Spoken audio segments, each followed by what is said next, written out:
আমরা আজকে যে মানববন্ধন করলাম, এই মানববন্ধনের উদ্দেশ্য হচ্ছে আমরা এই যে সাবেক ফেসিবাদী সরকারের আমলে মালয়েশিয়া শ্রমবাজারে যে অনিয়ম, দুর্নীতি এবং অতিরিক্ত অভিবাসনের মাধ্যমে যে সিন্ডিকেট তৈরি হয়েছিল, সেই সিন্ডিকেটের একজন অন্যতম হোতা লেফটেন্যান্ট জেনারেল মাসুদ ইতিমধ্যে গ্রেপ্তার হয়েছেন।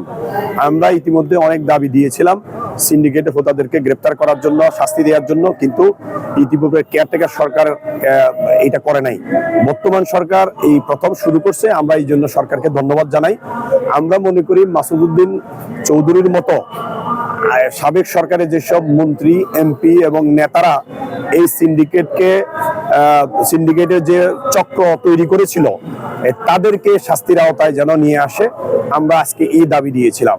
বিশেষ করে প্রথমে যে 25 জন সিন্ডিকেট হয়েছিল, এই 25 জনের যারা নেতৃত্ব দিয়েছিল, এই টোটাল সিন্ডিকেটের যে নেতারা যারা আছেন, এই নেতাদেরকে যারা মেইনলি তাদেরকে এই শাস্তিমূলক ব্যবস্থা গ্রহণ করলে ভবিষ্যতে তারা যেন এই সিন্ডিকেশনটা করতে না পারে।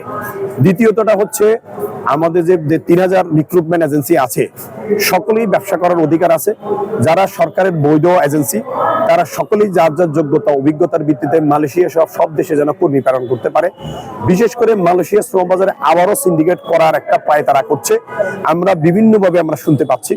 সেই সিন্ডিকেটটা যাতে না হতে পারে এবং আমাদের বর্তমান যে প্রধানমন্ত্রী, ওনার প্রতি আমাদের আকুল আবেদন। উনি যে বক্তব্যটা দিয়েছিলেন ওনার প্রধানমন্ত্রী হওয়ার পরে, যে কোনো ব্যবসা কোনো ব্যক্তি এবং গোষ্ঠীর কাছে জিম্মি হবে না এবং ব্যবসা বাণিজ্য যে কোনো ব্যক্তি তার যোগ্যতা অভিজ্ঞতার ভিত্তিতেই করবে, ওনার যে ঘোষণা, সেই ঘোষণাটা যেন বাস্তবায়ন হয়। মালয়েশিয়া শ্রমবাজারে যেন আর কোনো প্রকার সিন্ডিকেশন না হয়। প্রত্যেক বৈধ এজেন্সি তাদের যোগ্যতা অভিজ্ঞতার ভিত্তিতে সরকারের যে নির্ধারিত যে খরচ হবে, সেই নির্ধারিত খরচটা যেন বাস্তবায়ন করার জন্য একটা মেকানিজম করে এবং কম খরচে সেই মেকানিজমের মাধ্যমে যেন কর্মীরা যেতে পারে। আমরা সরকারের কাছে সে আবেদন করছি, যাতে এই সেক্টরে যে অরাজকতা, অনিয়ম, যে দুর্নীতি আওয়ামী লীগ সরকার আমলে করেছিল, এই সরকারের আমলে যেন এটা কোনোভাবেই আর তার পুনরাবৃত্তি যেন না হয়। আমরা সরকারের কাছে এই দুটা দাবি আমাদের মেইনলি। আমরা আশা করি সরকার আমাদের এই দাবির প্রতি সমর্থন জানাবে।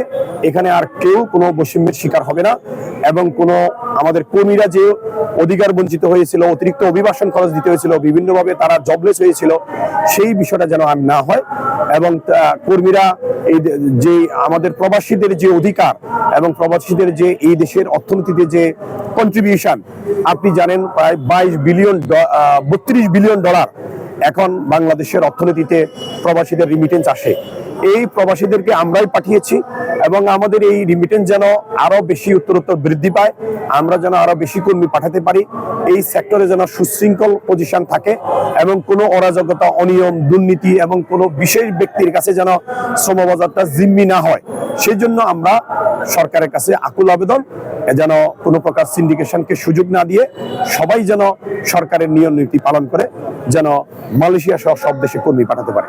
মালয়েশিয়াটা সিন্ডিকেশনটা একটু অনেক বেশি আলোচিত এবং এই মালয়েশিয়া শ্রমবাজারে প্রত্যেক কর্মী কিন্তু প্রায় 5 লক্ষ কর্মী গিয়েছে, প্রত্যেকে কিন্তু 1,52,000 টাকা করে অতিরিক্ত চাঁদা দিতে হয়েছিল, যেই চাঁদাটা অন্য কোনো দেশে দিতে হয় নাই।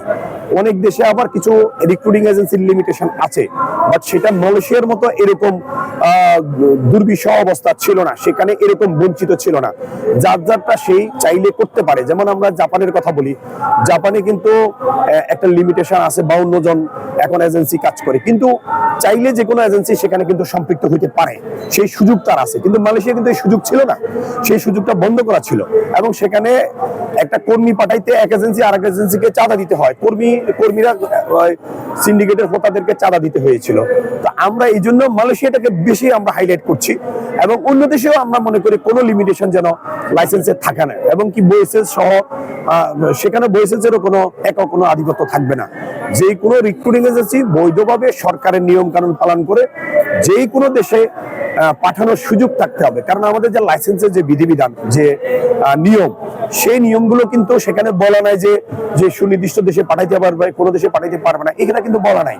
আপনি দেখেন আমাদের যেসব এই সেক্টরে অনেক নতুন উদ্যোক্তা আসছে, তারা অনেক শিক্ষিত, স্মার্ট, আইটি বিশেষজ্ঞ, তাদেরও ব্যবসা করার অধিকার তাদেরকে দিতে হবে।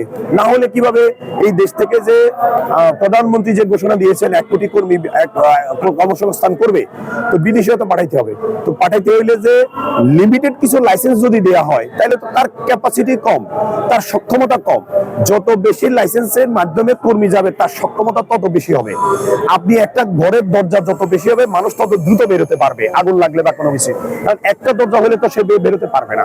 সেই জন্য আমরা সকল এজেন্সিকে কাজে লাগানো দরকার, এবং যাতে আমাদের সব জেলা থেকে, সব উপজেলা থেকে, যেখানে অনুন্নত এরিয়া থেকেও কর্মীরা যেতে পারে, আবার সব দেশে যেতে পারে, সহজে যেতে পারে, কম সময়ে যেতে পারে, কম খরচে যেতে পারে, সেই বিষয়টা আমাদের সরকারের প্রতি আমরা দৃষ্টি আকর্ষণ করছি।